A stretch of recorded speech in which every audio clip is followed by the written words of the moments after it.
Hey everybody, it's Matt here, along with Adam. we're doing another review. This time it's going to be in audio form because we're lazy, and we actually just got back from seeing Army of the Dead in the actual theater. Yes.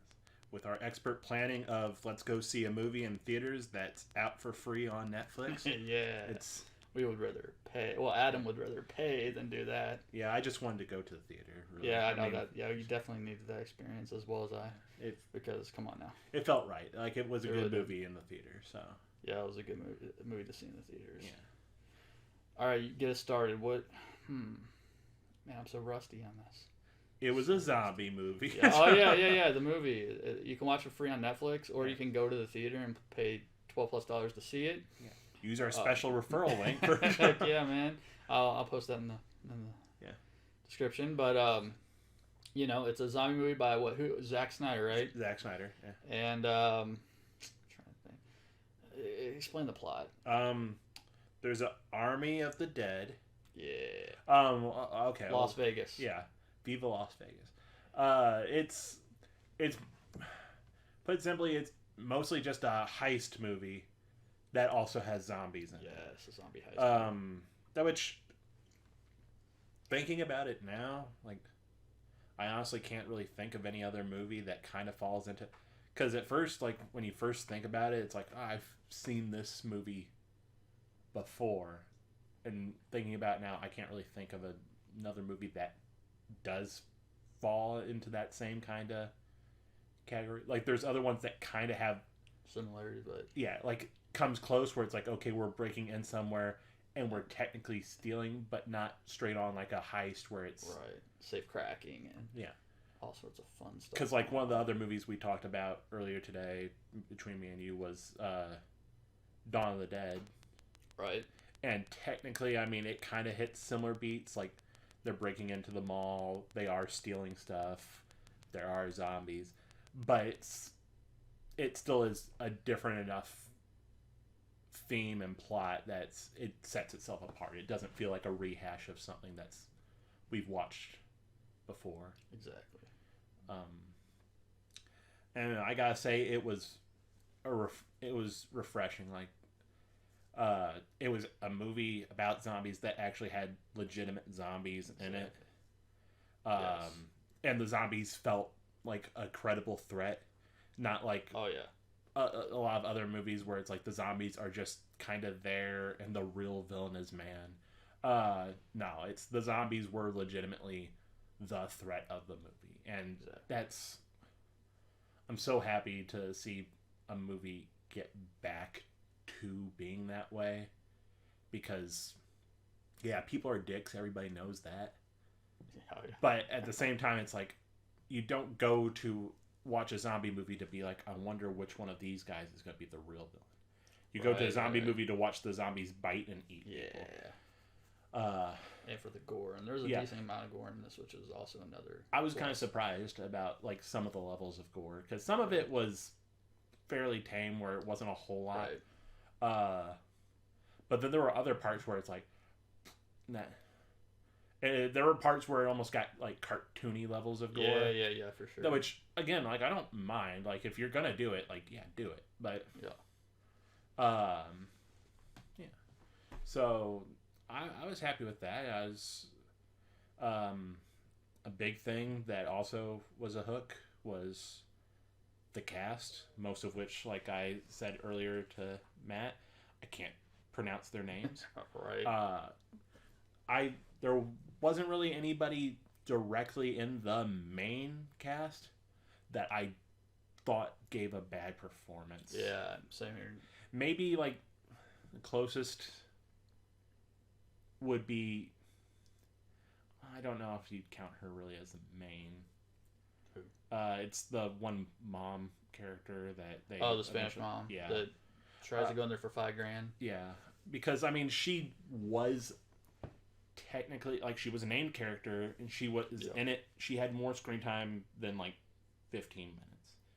So, but she, in the long run, she doesn't really play a big part. It doesn't feel like. True. And then they kind of just drop it. Yeah. Because, like, I mean, immediately going to the end of the movie real quick, did you notice how at the very end, like, they do not acknowledge her? Like, they show the other two, but she's not there. They don't even acknowledge her being dead or anything. Right. It's just... Yeah, because that was when that actually crashed there. I was like, what? She went up to take Notaro, the helicopter pilot, and then obviously her dad, but it showed nothing of the third person. And, like, the whole reason why they got thrown off and everything was to get her. They made a big point about getting her. And then you never see her after that. And it's just like, did she die? Is she still alive? You don't know. I hope she died. Quite personally. Personally, like, yeah, like her and the girl who plays Batista's daughter in the movie, both of them were literally the cause of everybody else dying. Exactly. It's like everything would have... I mean, I guess so was the one guy from what you said, the Fear the Walking Dead guy. Yeah, the Japanese guy's henchman that he sent to babysit, so to speak. Like, technically all three of them are responsible for everybody dying. Like, you could argue that maybe at least a couple more of them would have survived if just, like, the daughter didn't go after the Spanish mom. Right. Some of them would have died no matter what. And I'm happy that they did kind of hold off till the end with, like, massively raising the body count, not immediately just half the group dying, like, really early on, because you get used to movies like this where they'll introduce the characters and the majority of them end up being just cannon fodder characters. No, like, the majority of these characters got to technically the third act. Like, they got towards the very end. But yeah, they killed, like, two of my favorite characters, like, almost, like, they were like two of the early kills towards the end and stuff, and one of them really took me by surprise. Oh yeah, I remember that sitting next to you. Like, I was like, oh shit! At the elevator scene when that was a good. What's her face like? I don't know. I mean, I kind of expected her to die eventually, because they were kind of giving her death flags, but the fact that she was technically, like, the first one of the main characters to really bite it, and the fact that they just did it so quick, like, with little to no fanfare, after she had, like, this big long talk, and they made it seem like she was going to at least make it towards the end. And then you would figure she would, like, die towards the end, and they would have, like, a heart-to-heart moment, crying, emotional thing. No, she's gone. Boom. So, and, I mean, I like that. To be fair, like, it took me by surprise, but at the same time, that was, like, it was a good surprise, because it was like, oh, shoot, okay, you're gonna do something like that. Stop that. Sorry, the dog's biting. He doesn't like animated hands. I talk with my hands. He went after a hand that didn't even move. He doesn't like hands. All right, I just won't touch it, man. I will say, like, there were bits and pieces of the movie where it kind of waxed and waned, because there were parts where it was clearly set up. They were leading up to something, and some of them were okay, but some of them it was like, give me a little bit more. Give me something to kind of hook me into it. Right. But easily, I think the best part of the movie was, like, the whole beginning sequence, like, before the opening theme, and then until the end of the opening theme, which was Viva Las Vegas and stuff. Yeah. Like, because they did it as, like, a clip show, and it definitely felt very, like, almost like music video-esque, kind of, because it was a lot of clips, a lot video of fast montages. They would show, like, the characters with, like, portraits of their families and stuff. That was interesting. I really liked that. I actually thought that was the best part of the movie. Right.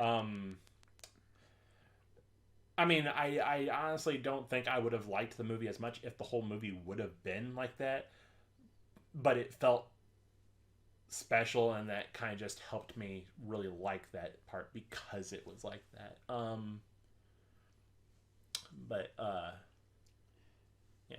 Now, they did like a little, from '68 on, you know, I mean, sure, I'm sure there might have been zombie movies before Night of the Living Dead, but from back then on, you know, I mean, it's been pretty much the same type of formula. So when they add something in like sentient zombies or zombies with hierarchies, or like in this instance for this film, alphas and stuff. Yeah. Is your take on that? Now, I thought, you know, I mean, there's only so much you can do with a zombie movie, so throwing stuff like that in there is okay for me.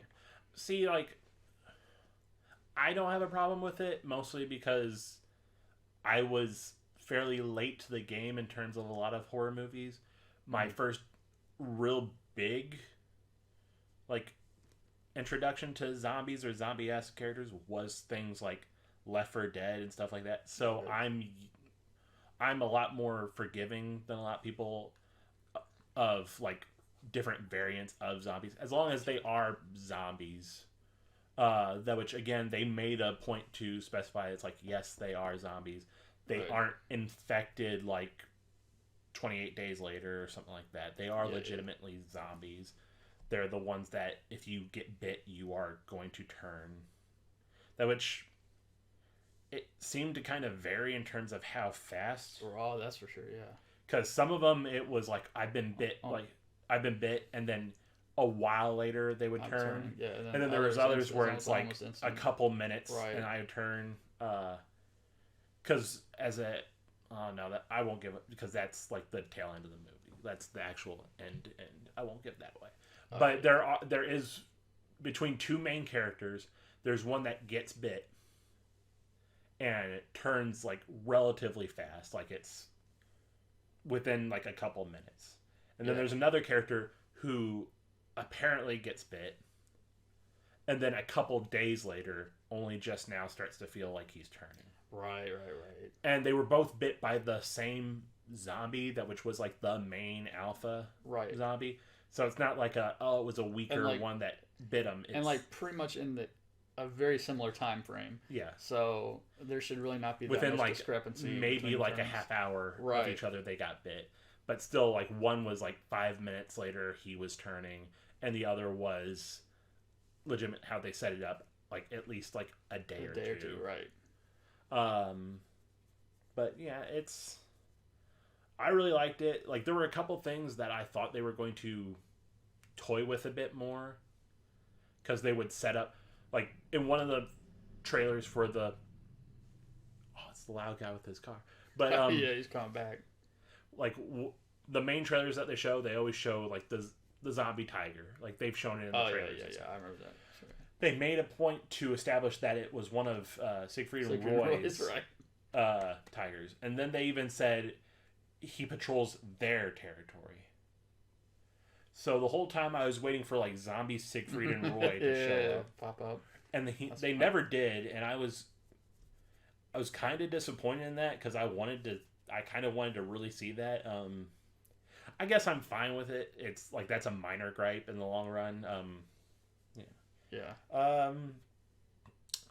I think like the design of the zombies was kind of hit or miss. I have to agree. Yeah. Some of them looked really good. Like, some of them, they put a lot of detail, a lot of makeup and time into making them look, and then some of them were just shirtless guys. Yeah. And it's one of those things where it's like, I guess I understand, like, maybe if it was like establishing like these are more the alphas, these are the regulars, but even like some of the regulars, like, it kind of waxed away. Like, some of them were a lot more detailed in their art, than their makeup than the others. Yeah.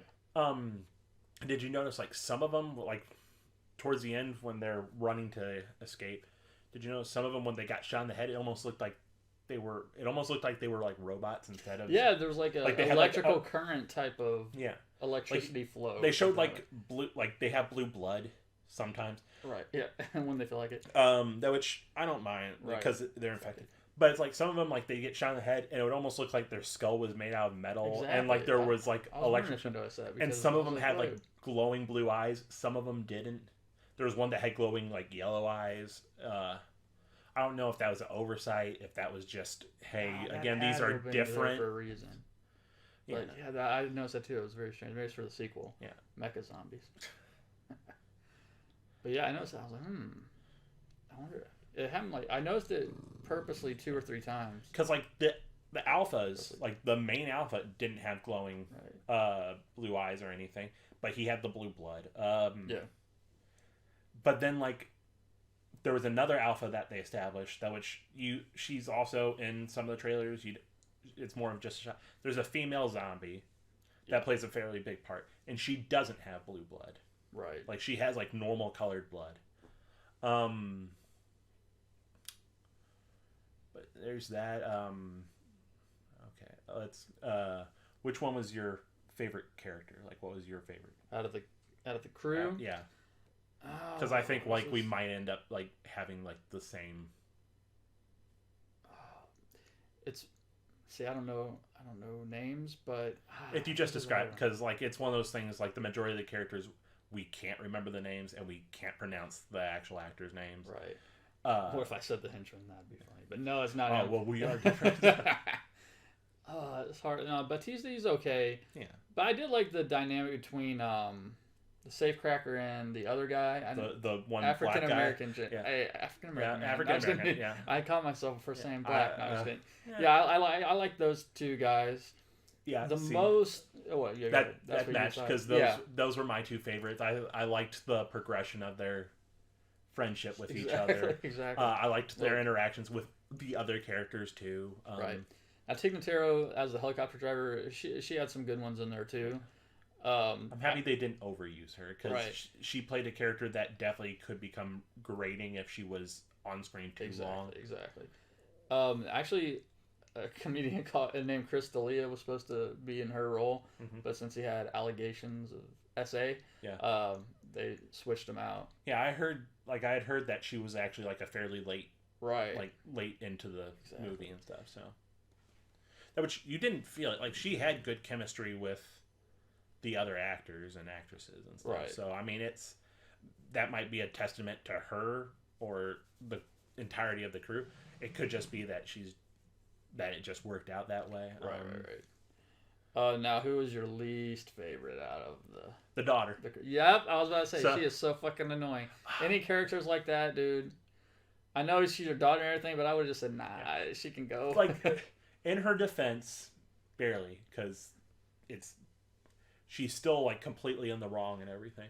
But in her defense, like everything she was trying to do was for a good reason, for a good purpose.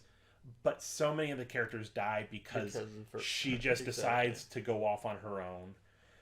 Especially towards the end when they know they're on like a limited countdown. And she decides to not tell anybody, go off somewhere completely on her own. Exactly. It's like, how did you think that you were going to be able to get back in time? Like, I mean, you lucked out that basically it's, my dad's here, and part of the movie is us trying to reconnect, or him trying to reconnect with me. So yeah, no, he's going to come back for me. But it's literally like, she was already annoying me as a character with how she was acting. Yeah. Especially towards Batista. Because, I mean, they try to give a reason why, like, she doesn't get along with Batista's character. And, I mean, I can kind of get it, but at the same time, it's one of those things where it's like, in the situation, I would kind of understand. And even how he brings it up, it's kind of also partly her fault, too. Right. But then, again, like, it's one of those things, she's one of those self-insertion characters where she's told, this is not why we're going in there. She said, and then she basically does, like, ultimatum to him. Yeah. He gives her, like, fairly strict rules. It's like, hey, you stick by me the whole time. She says, sure. And then she goes, like, super covert, and basically she screws over the entire group. It's not like some of the characters were new to her, but it was clear that a lot of the characters were people that they knew, like, intimately, like, they knew, like, they even referred to him as, like, hey, we're family. Right, exactly. And because of her actions, they're dead. And it's, and it's one of those things where it's like, and again, part of it, I might not have even felt as strong if it weren't for the fact that you then do not see the person that she goes in to save after, like, at the very end. so you don't even know if they survived. Right. And they just kind of leave that there. And I understand that, but at the same time, it's like, at least give me closure to be like, at least it works out for this family or something. But instead, it's just kind of like, man, that sucks, doesn't it? Right. That was so annoying. Yeah, it's her, and then definitely the second one would be like the henchman. Yeah. Because he was there, he was one of those characters there just to be a human antagonist. Right. When you didn't need a human antagonist. Exactly. And it was one of those things, it wasn't even like the movie was like clever with it, like, oh, you'll never guess that he is. Really early on, you're able to tell that it's like the guy. He's gonna screw over this group hard, and he does. Yeah, that was another thing. I think when they first went in, the Spanish lady who got the immediately calls it. Yeah, but also like, why were they so in that scene? Why were they so far apart when they were throwing down the glow sticks that he could sabotage her like that? That was that was for convenience. Exactly, because it's one of those things would ever be that far back. Because I understand you need to put some room between yourself because you have to maneuver. Right. If you're too close, it's going to be too hard for you to maneuver. Hey, don't do that. The dog decided to make some noise. He's trying to get comfortable. Get comfortable on the pillow. Yeah, but yeah, like they're spaced apart so they can have room to maneuver and move and everything. But they show like when they show how much further behind she is compared to him. Right. It's like, what the hell were you doing? Exactly. Because it's not like stop it, Finn. He wants to get in on the review. It's not like she was 5 or 10 steps behind him. Exactly. It was, he was able to make a turn, screw up the path that they laid, and then walk on to where he was out of the shot. Exactly. And out of sight. He was almost in a completely different room. And then you see her come rounding the corner. It's at the very least be close enough to where you can see the person ahead of you in case something happens, so that way they can provide support. But she was so far behind. But then she manages to get out of the room. I was honestly surprised. Now here's my next part that I got annoyed at. Yeah. She's sitting there. She has enough time to say go to her friend or whatever. He could have shot the zombie. But also she could, instead of saying no and just staring at him till he shoots, she could have been, that asshole fucking locked me out and sabotaged me. Did him, dude. Yeah, because she saw. It wasn't like... Because right when she got to that door and it was locked, he just stared at her. He looked at her and was kind of like... and so I was like, say something, man. Tell him. And see, they even kind of acknowledge that they figure it out. Stop it, Finn. They do kind of acknowledge that they figure it out because the guy that she came in with was, what did you do? They all openly admitted that they do not trust this guy. Right. And he was the last one, and his whole excuse of why it happened was she just started shooting. She just started shooting and going crazy. Right. That which, even just with the short time that you saw her character, we didn't get a lot of time with her character. But even with the short time, you could tell that that's not really how her character would have acted. Yeah. But the guy asked him, it's like, what did you do? But then they almost immediately nix that. They almost immediately kind of go back to almost, yeah, okay, we trust you. You seem like you're good. Right. But I do agree. It's you could have, especially because you know that he screwed you over. He's probably going to do it to others. Exactly. To be at the very least he locked me out and then die or something. There was a couple of different scenarios that they could have done. Right. With that. I know it was meant to be here's the first big death. Yeah. Because there was another character that technically was part of the group that died before that, but he wasn't really a main character. He was the Cannon Potter character. Yeah, that asshole security guard who was played by Theo Rossi, who was in Sons of Anarchy. Was he? Okay. Yeah. I think his name was Juice. Oh, okay. Sons of Anarchy. But yeah, he was there, and he was technically the first. Right. The first main character to bite it, because you see other characters die. Right. That which a big prop for this is in the opening sequence and stuff, the song part. Yeah. The movie clearly shows that it has the balls to like I told you, like I can appreciate a movie that has the balls to kill off a kid character.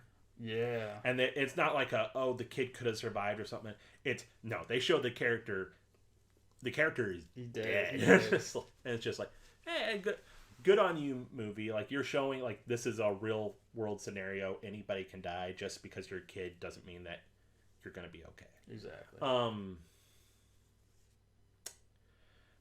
And like, okay, one of like the ongoing jokes, or maybe not really a joke or anything.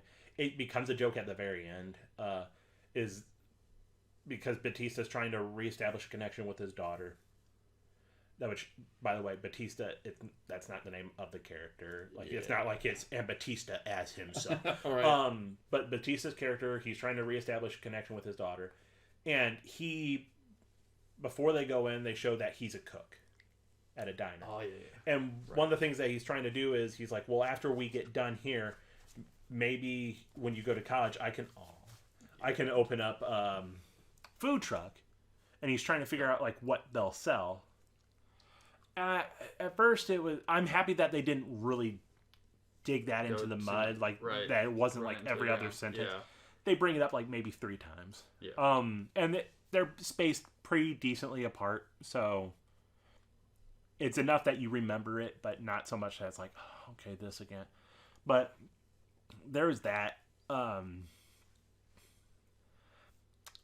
kind of mixed on my feelings on how well Batista was as a lead, because he wasn't bad, right?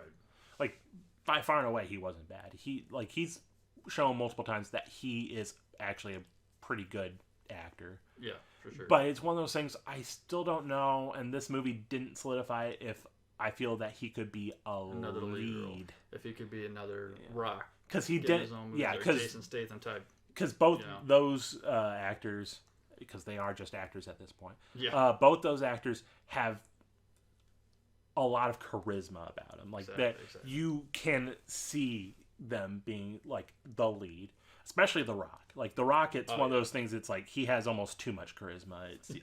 I feel threatened by him every time he's on. Right. But Batista, it's kind of like sometimes he has that charisma of a leader, and then sometimes it feels like he's just kind of going through the motions. Mm-hmm.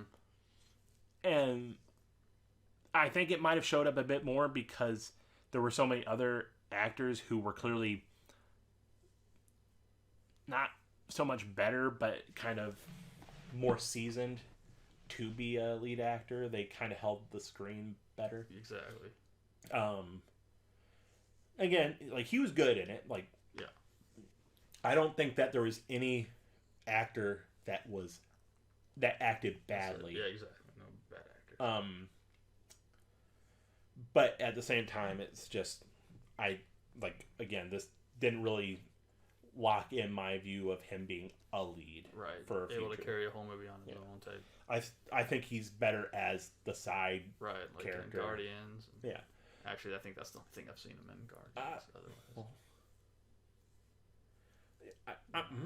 I don't know. Okay, like I know I've seen it. I know Guardians is like the main go-to one. Yeah, that's like... that was something that I was talking about to somebody once we got out of the movie. He apparently isn't going to be in Guardians 3. Oh, really? Okay. Because he said he is getting older at this point. He said that he's getting self-conscious about being in a role where he's always shirtless. Which I can understand that. I get it. But at the same time, it's like I can understand coming from someone like me, but shit, him? Come on now. He's still really well built. Exactly. Like it's still one of those things where it's like, yeah, if me and him were to stand side by side, you're not going to get confused and be like, which one of you is actually Batista? It's one of us has a gut and the other one has muscles. Things called muscles, right? And heads up, I don't have muscles. Yeah, so I mean, I'm right there with you.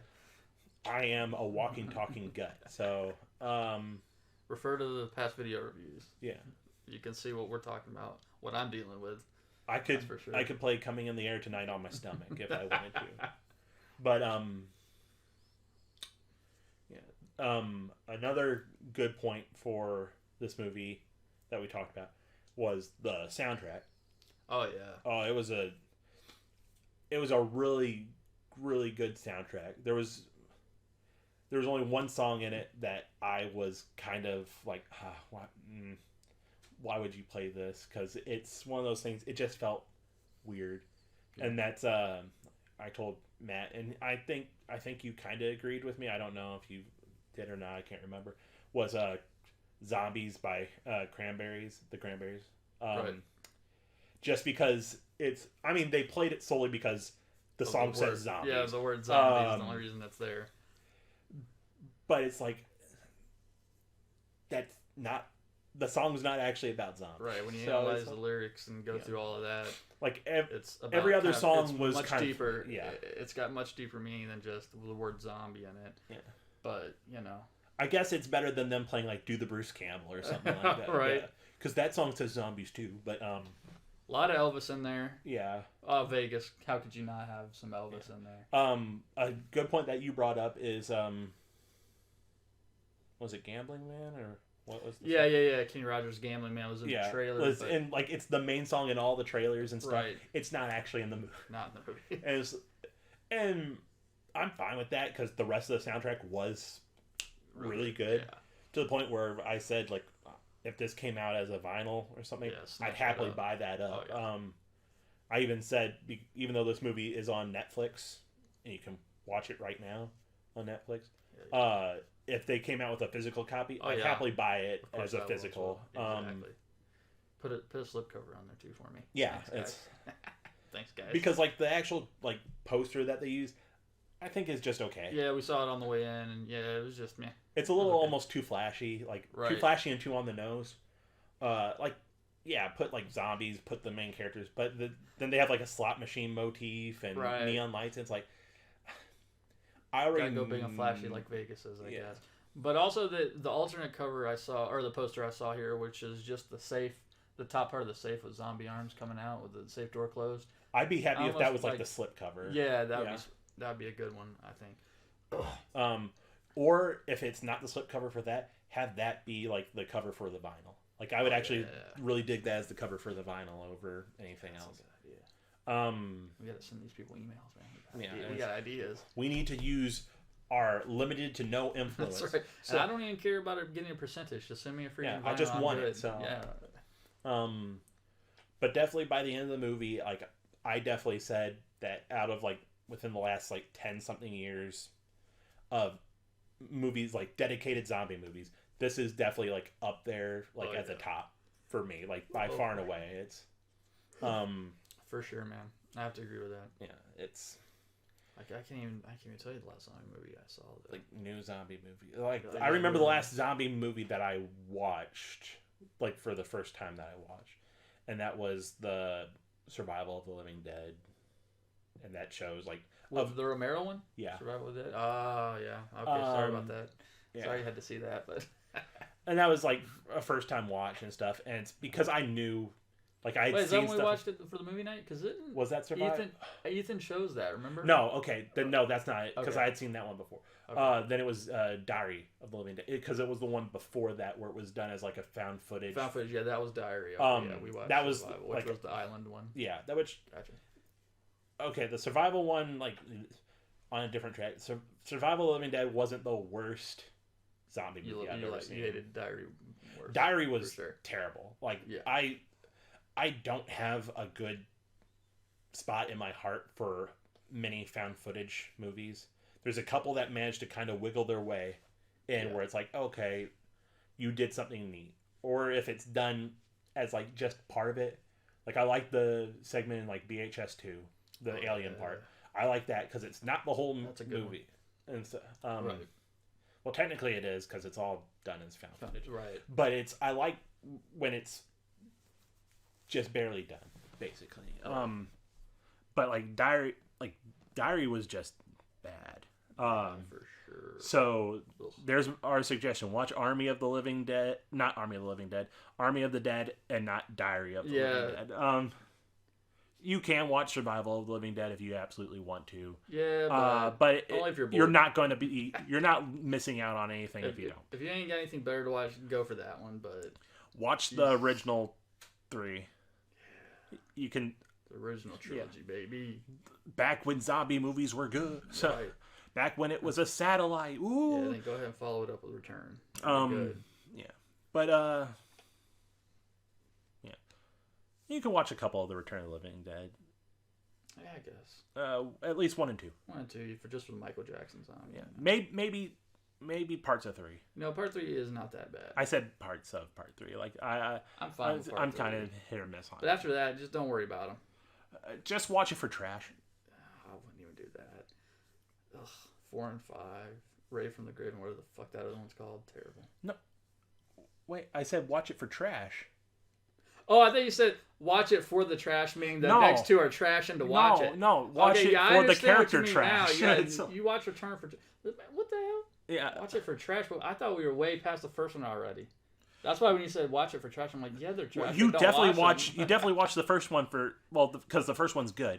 Yeah. But you definitely watch it for. I definitely watch it for trash. Oh yeah. Just like how I definitely watch Silent Night, Deadly Night for trash. She's not trash in that movie, but it's Linnea Quigley, so she's trash in my heart forever. I'm surprised they didn't try and work more cameos or like references to other zombie movies. Yeah, that would have been into nice. This. I'm also kind of happy they didn't because they could have definitely beat overdone it. Yeah, they could have definitely overdone it. But you would have thought that they would have like popped a couple of jokes in. Right. I didn't see any references. Especially at the beginning, because the absolute beginning of it, they kind of they're playing like they're doing jokes in the very beginning. Right. And they didn't even once bring up like zombies as a thing. Right. Really, the only time they bring up zombies is when he calls them the different. Yeah, call them zombies, nicknames. Shamblers. Right. I don't remember the third. Yeah, they're like call them what you will, but. But yeah, so that's really the only time zombies are mentioned, I believe. Then the majority of the other times they just call them. It's like they're different. They call them shamblers more than anything. Right. Yeah. Shamblers and alphas. So. Right. I leaned forward for some reason. Oh yeah, they're gonna get your nice deep voice. That one guy that likes your voice from the streams is gonna love that part. Oh, I'm down for that. I'm gonna clip that part just for him. Oh, send it to his inbox. For you. Yeah. I think a definite plus also for this experience was we were in a nicer theater and it wasn't super crowded. Right. I mean, happy about, but it was technically it was a smaller theater because it was one of those Dream Suite theaters where nice still other seats that you can recline back in and everything. Yeah, it's definitely a movie that like I said earlier, I'm happy we saw it in. Oh yeah, that was a good experience. It was a good theater experience. That's right. If you feel safe enough to go to the theater, wander out in the and you're interested in it, I mean, even though you can see it on Netflix and stuff, I would definitely say that it's a pretty good experience in the theater to watch. I mean, if you're really worried about all that, you could just rent the whole theater to yourself. Although for $99, it's right, but I don't know if it'll be on the list. But well, we don't know. Like at Marcus Theater, it might just be like whatever we're playing. Oh, that'd be amazing. Like AMC was, hey, it's these set movies, and because that was more towards like the beginning / middle part of the pandemic. Yeah. So there's no new movies coming out, so they had to kind of revert back to. Exactly. Now there are movies coming out, so it might just be, hey, what movie are you interested in? But that is good though. They're kind of, I like that they're simul releasing them. Like, a bunch will be put on HBO Max and in the theater. So if I feel like I want to be lazy, I can still pop on and check it out. Now, this is the first one that I can think of off the top of my head that was like a Netflix. Yeah, that's true. Usually it's HBO Max, stuff like that. They have a bit more of a reach. Like Netflix is normally, let's keep this kind of closer to ourselves. For our subscribers, man. Like, I don't know for sure if it is the first one. It's just the first one that I can remember where they did. Also, man, when they did the Netflix logo, I was waiting for the badum, but never they didn't do it. They just immediately launched into it. Yeah, man, I was waiting for it. I was like, oh, come on now. Everybody knows. It's the one reason why I still have Netflix. All right, just so I can log in and out. That's not true. Castlevania is on Netflix. Oh, yeah, that's just on the and that has zombies in it, technically. Yeah. Yeah, that's it. I take it back. This is not the best zombie things. But no, I definitely recommend it. I can't say the same for any of the trailers that they showed before. Lord, no, man. I was done with Like it. I was none of over the those trailers really caught my attention at all. Like maybe Venom because it has Carnage in it, and I do like Carnage. Carnage is one The of only my thing- like favorite 3 comic villains. So I never read any of the Marvel comics like that. I haven't seen the first Venom, but I love the Sega Genesis game, Total Carnage. Total Carnage. Yeah, man. I have that comic. Really? That I have that compilation of a comic. Ooh, nice. Again, because I like Carnage, so I have like Total Carnage, Maximum Carnage, Minimum Carnage, Carnage USA, and like oh man, I just I love Carnage. Carnage, Zemo, and I can't bring up the other one because that might get this video flagged because it's drug references. No to say no to drugs, kids. Okay, it's Snowflame. So the one who gets more powerful, the more coke he does. Wow, that's a legitimate character. That's an interesting way to do it. Oh, he looks so dumb too. But yeah, no, it's like I said, I really liked this movie. Same. I definitely would push it as a hey, you should go out and see it or see it at home, whichever one. Just it works. Just see it. Like it's one of those things. Yeah, I agree. Help push and show that this is a type of movie that people are interested in. Like I said, I'll probably watch it again on Netflix pretty soon. If it ever gets a physical release, like we both said, I'll definitely grab it then. I mean, and they did kind of pseudo almost set it up like there could be a sequel. Right. I doubt there will be because like the whole main hook of this was Las Vegas, like zombies in Las Vegas and stuff. And it's pretty definitive at the end of the movie that you can't have it in Las Vegas again. Yeah, that's for sure. So I don't really see them doing another one because then it'll basically just run the risk of becoming a generic zombie movie. Yeah. And I don't want that. Need that. I liked that this kind of stood out as its own thing. All right. Thanks for listening. As always, I'm Matt. I'm Adam. And have fun with Army of the Dead on Netflix or in the theater. See you later. Bye.